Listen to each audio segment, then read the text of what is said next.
Before you say yes to that proposal, pause. Marriage isn't just a wedding day, it's a lifetime, and the wrong choice can turn that lifetime into a test you weren't ready for. Ask yourself these 7 questions first, because your heart might be ready, but is your soul prepared? Question 1. Why am I getting married? Before you even think about the wedding dress, the guest list, or the honeymoon, stop and ask yourself this: why? If your answer is, because everyone my age is getting married, because I don't want to be alone, because I'm in love, then pause. These reasons may feel strong now, but they're fragile. They can fade when real life begins. In Islam, marriage is not just a social milestone, it's an act of worship. It's a path to complete half your deen, to guard yourself from sin, to create a home where Allah is remembered, and to raise a family that pleases Him. If your reason is to please Allah, that intention becomes your anchor when storms hit, when your spouse makes mistakes, when financial struggles come, when you face disagreements. You will remind yourself, I got married for Allah, and I will handle this for Allah. But if you marry only for feelings, fun, or pressure from people, you will find yourself questioning your decision the moment those feelings fade or challenges appear. So write your answer down. Be brutally honest with yourself, because your reason for marrying will shape every decision you make in your marriage, and will decide whether your home becomes a place of peace or a place of pain. Question 2. Do I truly know myself? Before you choose someone to share your life with, you must first know who you really are. Too many people rush into marriage, thinking the other person will complete them. But if you don't know your own values, your own boundaries, and your own dreams, you will end up losing yourself in the relationship. Ask yourself, what matters most to me in life? What are my non-negotiables? A daily prayer, honesty, modesty, no lying, no haram income. What are my weaknesses, and am I working on them? What kind of life do I want to build, and can I clearly explain it to someone else? When you know yourself, you make better choices. You won't say yes out of fear of being alone. You won't ignore red flags just because someone makes you laugh or buys you gifts, and you won't compromise on your deen just to avoid disappointing others.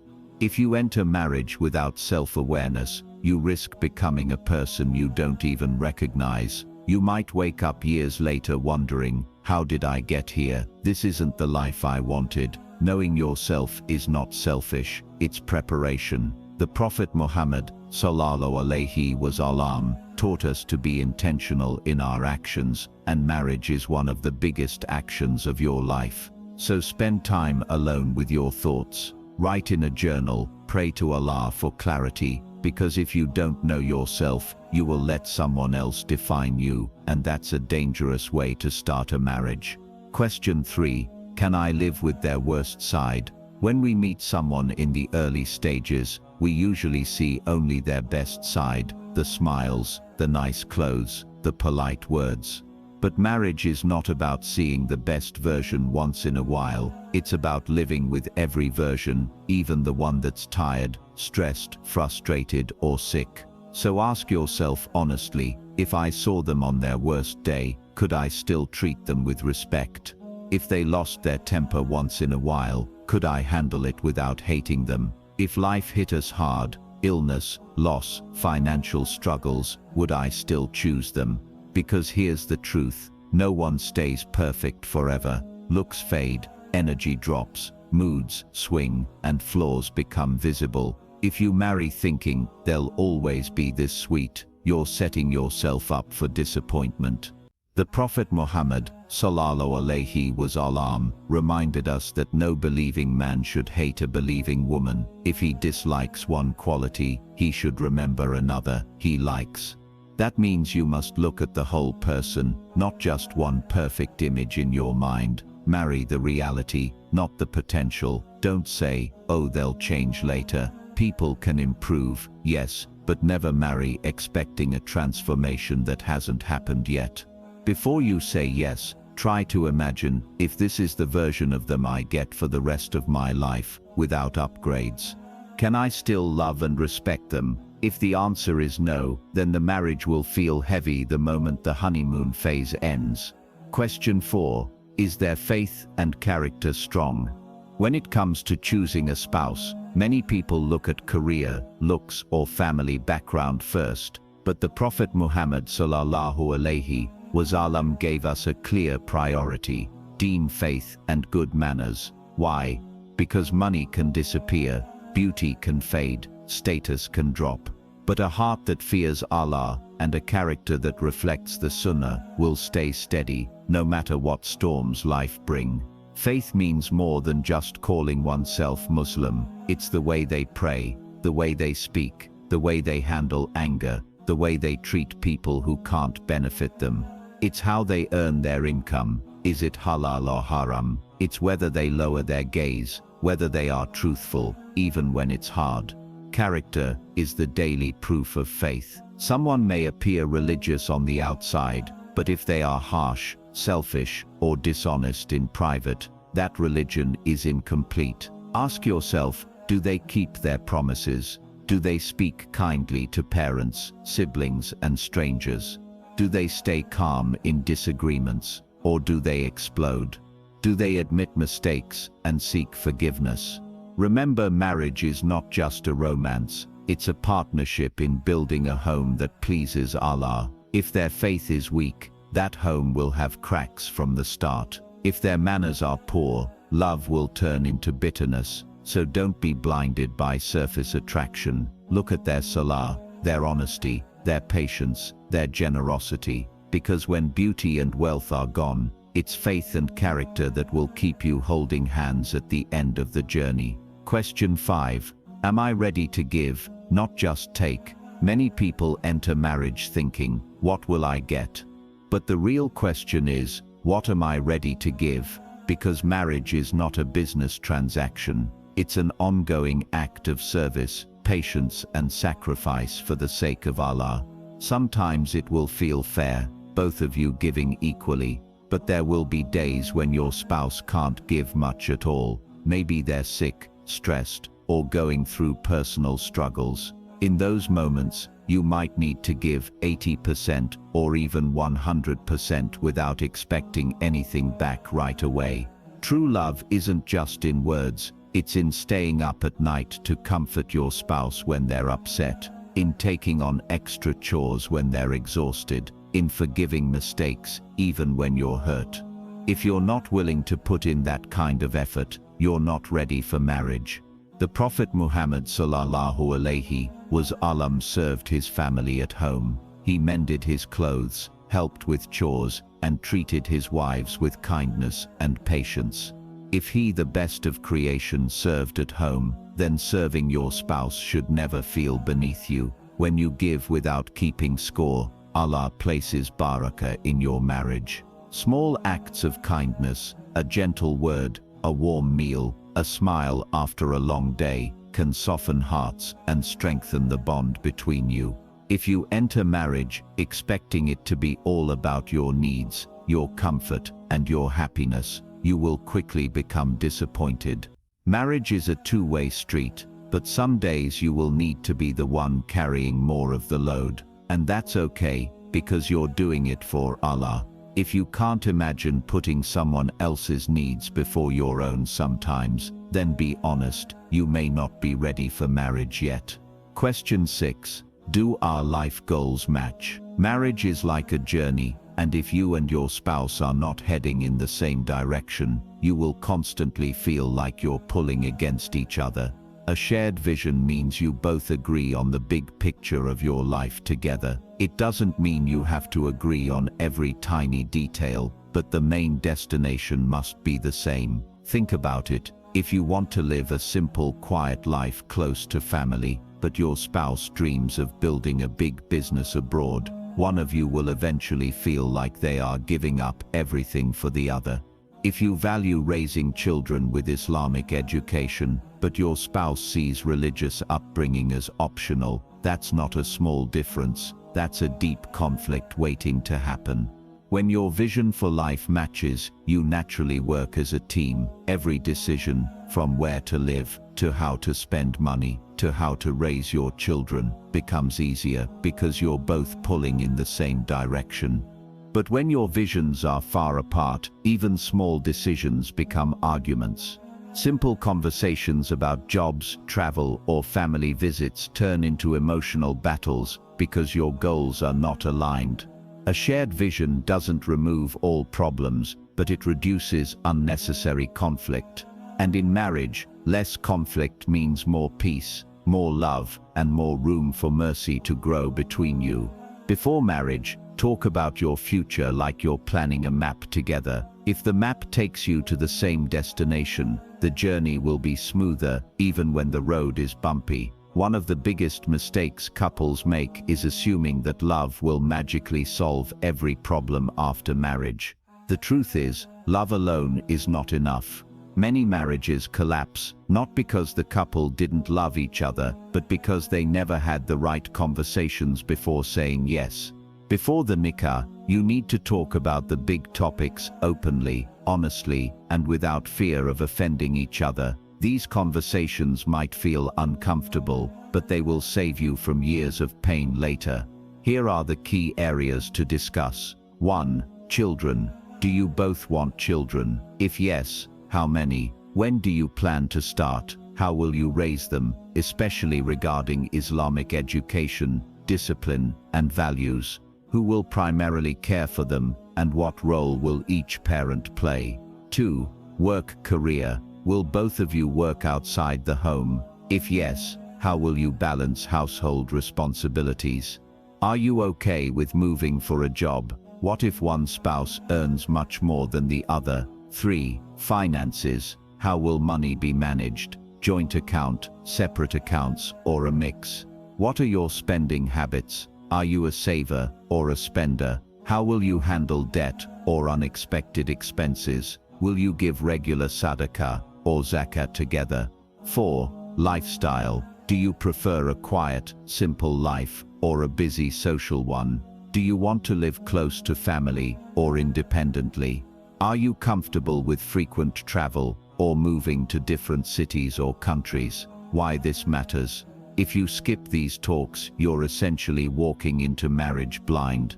These topics will come up eventually, and if you discover huge differences after the wedding, it's much harder to resolve. By talking before the nikah, you're not being unromantic, you're being wise. You're protecting your marriage before it even begins. When two people get married, they are not just combining their lives, they are combining their values. Values are the invisible rules and priorities that shape how you make decisions, treat others, and see the world. If your core values match, you can overcome many challenges.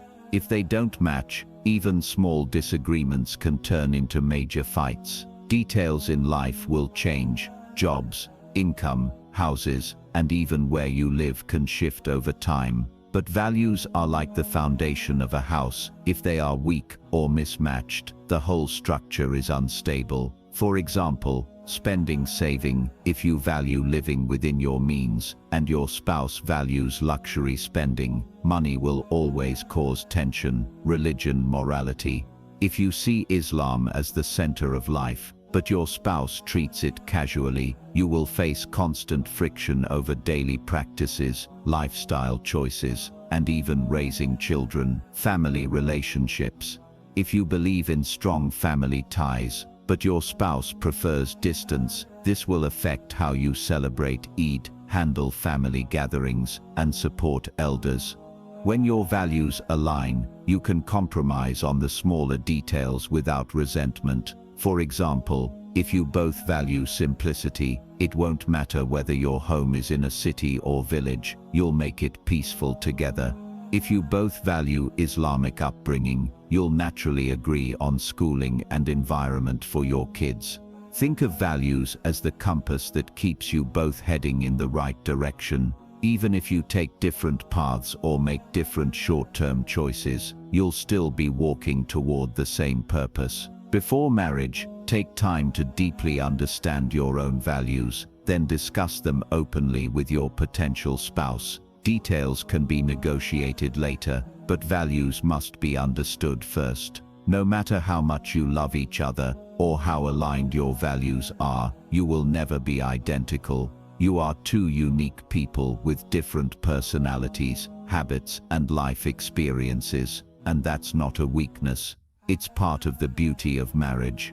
The problem is, many couples enter marriage expecting their spouse to think, act, and react exactly like them. When this doesn't happen, frustration builds. The truth is, marriage isn't about becoming clones of each other. It's about learning to live peacefully with your differences. You may like waking up early while your spouse prefers late nights. You may enjoy quiet weekends while your spouse thrives on social gatherings. These differences aren't right or wrong. They're simply different. Respecting them means not forcing the other person to live entirely by your preferences.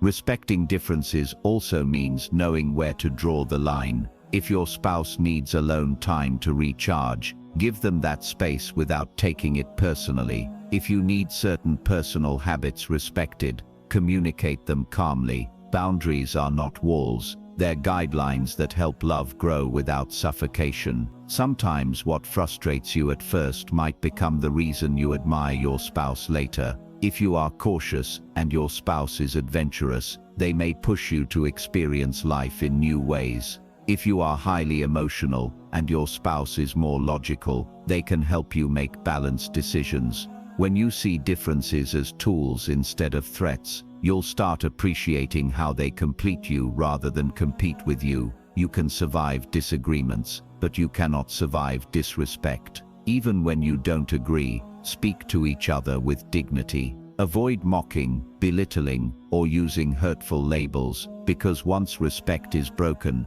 love starts to fade.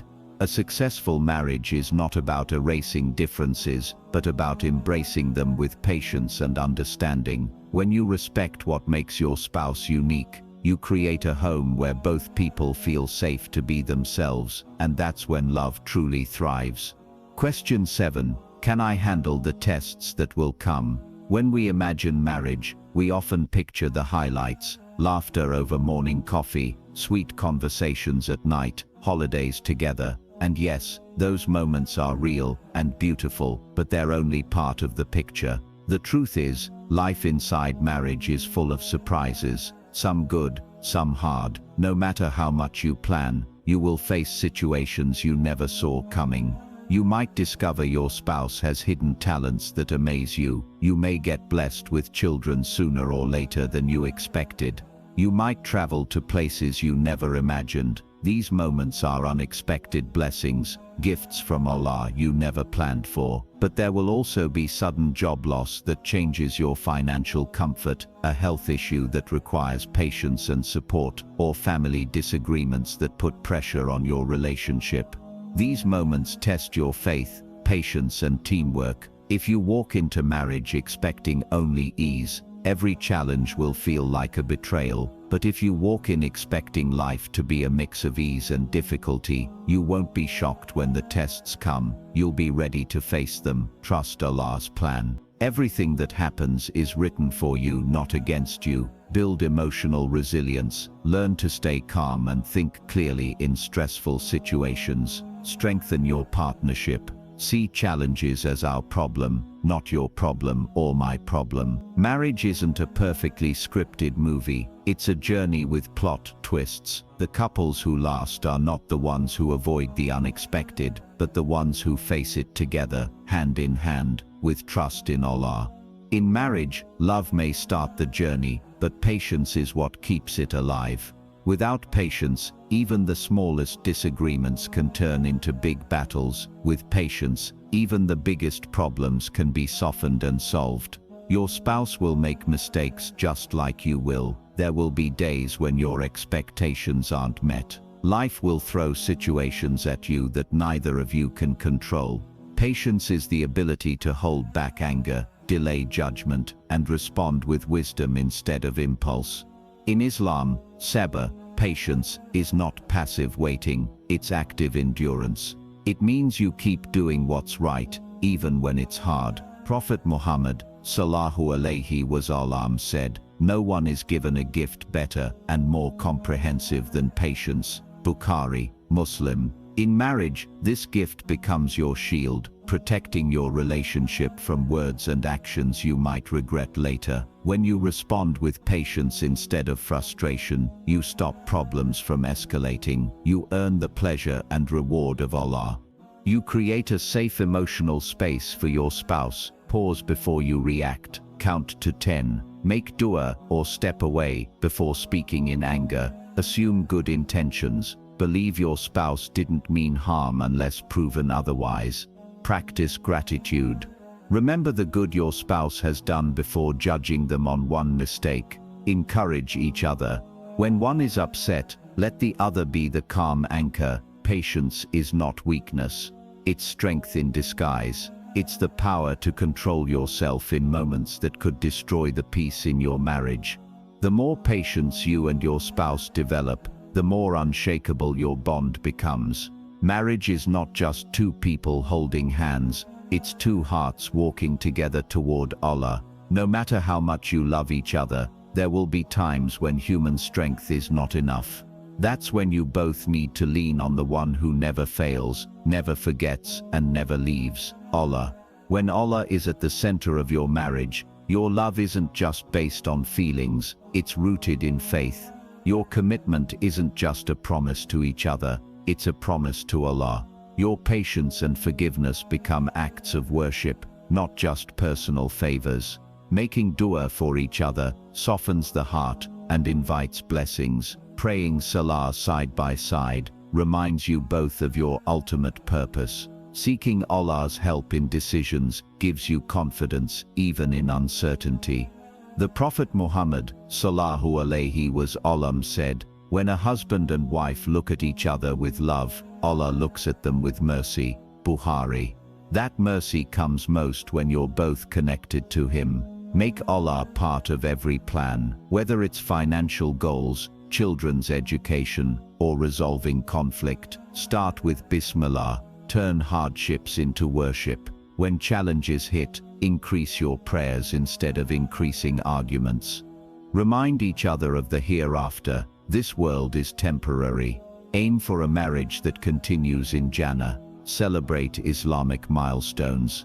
Make Ramadan, Eid, and acts of charity part of your shared journey. When you lean on Allah together, you're never truly alone in your struggles. Even if the world turns its back, you have the strongest ally. And when both spouses seek His pleasure, their hearts naturally grow closer, because they're both walking the same path toward the same destination. A marriage built only on emotions will shake when tested, but a marriage built on faith will stand firm like a tree whose roots are deep in the earth. Lean on Allah together, and your bond will not just survive, it will thrive in this world and the next. Marriage is one of the most beautiful gifts Allah has given us, but beauty doesn't come without effort. It's not just about having a perfect spouse, it's about being the kind of spouse who makes the relationship a safe, loving, and spiritually uplifting space. These 7 questions aren't meant to scare you, they're meant to prepare you so you walk into marriage with open eyes, a strong heart, and a deep connection to Allah. Because love alone is not enough, it needs the strength of patience, the clarity of shared values, the wisdom to respect differences, and the humility to lean on Allah in every season of life. It becomes a source of sukoon, tranquility, for both hearts. It's a training ground for patience, compassion, and selflessness. It turns everyday life into an act of worship. Remember, the wedding is just one day, but the marriage is a lifetime. And if you prepare your heart and mind before saying yes, you can step into that lifetime with confidence and peace. Ya Allah, grant me a spouse who will be the coolness of my eyes and a partner in my journey to Jannah. Fill our hearts with love for you and for each other for your sake. Make our marriage a means of earning your pleasure and a shield against the trials of this world and the next. When you choose your spouse, You're not just choosing a partner for this life, you're choosing your companion for the akhirah. Make that choice with wisdom, prayer, and sincerity, and trust that Allah will bless your union in ways you never imagined. Marriage is not a game. It's not just about matching personalities or sharing hobbies or posting perfect pictures online. It is a sacred covenant, a promise you make not only to each other but to Allah. When you stand under the sky and say, Qubool Hai, I accept, you're stepping into one of the most important journeys of your life. This journey will shape your faith, test your patience, and refine your character. That's why you can't rush it. That's why you must prepare your heart before your hands ever touch. A wedding can be planned in months. A marriage takes a lifetime to build. It will not always be easy. You will face days when you feel misunderstood, unseen, or tired. But if your bond is built on faith, trust, and mercy, you will rise from every hardship stronger and closer than before. Remember, the best marriages are not perfect. They are purposeful. The couples who survive storms are the ones who decide every single day, I choose you for the sake of Allah. Ya Allah, write for me a marriage that is full of barakah. Grant me a spouse who will bring me closer to you, who will hold my hand on the day of judgment and lead me toward Jannah. Protect our hearts from pride, anger, and selfishness, and fill them with patience, mercy, and gratitude. Make our home a place where your name is remembered and your mercy descends. When you choose your spouse, you're choosing more than a companion. You're choosing the person who will witness your soul in its most vulnerable state, who will know your flaws, your fears, and your deepest dreams. Make that choice carefully, make it prayerfully, and never forget your marriage is not just about finding someone to live with, it's about finding someone you want to be resurrected with, a partner in faith, a partner in patience, a partner in the journey to Jannah.